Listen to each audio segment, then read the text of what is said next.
کہتے میں دریا کے کنارے جا رہا تھا تو ایک مرد ایک عورت کی گود میں لیٹا ہوا تھا، پاس ایک بوتل بھی پڑی تھی، تو میں دل ہی دل میں کہنے لگا یا اللہ تیرا شکر ہے، نہ میں اس طرح عورتوں کی گود میں لیٹتا ہوں، نہ میں شراب پیتا ہوں۔ کہتے میں سوچ رہا تھا، دعا مانگ رہا تھا، اچانک طوفان آ گیا،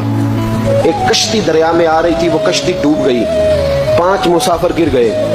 وہ آدمی چھلانگ لگا کے اس عورت کی گود سے نکلا اور دریا میں چھلانگ لگائی، 2 دفعہ اس نے غوطہ لگایا، 4 بندے بچا لایا۔ میں کھڑا دیکھ رہا تھا، مجھے کہنے لگا حضور آپ تو دعا مانگ رہے تھے نا کہ آپ مجھ سے اچھے ہیں، تو مہربانی کریں نا 5ویں کو آپ بچا لائیں،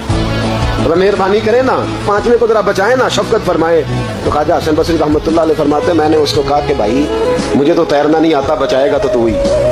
مہربانی کر بچا لا۔ کہتے ہیں وہ چھلانگ لگا کے اندر گیا اور 5ویں کو بھی بچا لایا، اور آ کے مجھے کہنے لگا حضور آپ نے ایک زیادتی کی، مجھے حقیر جانا، میں تو آپ سے فیض لینا چاہتا تھا اور آپ نے مجھے بدکار اور شرابی سمجھ لیا۔ حضرت حسن بصری کہتے ہیں میں بولا نہیں، لیکن اس شخص کا نور بصیرت دیکھو، کہنے لگا حضور جس کی گود میں لیٹا ہوں پوچھ تو لینا تھا میری کیا لگتی ہے، اور بوتل میں پوچھ تو لینا تھا ہے کیا،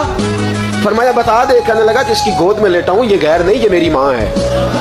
اور بوتل میں سرکہ لایا ہوں، میری ماں نے میری تربیت کی ہے، میں صبح سے شام تک دریا کے کنارے بیٹھا رہتا ہوں، جو مسافر اترتا ہے میں نوکری کرتا ہوں،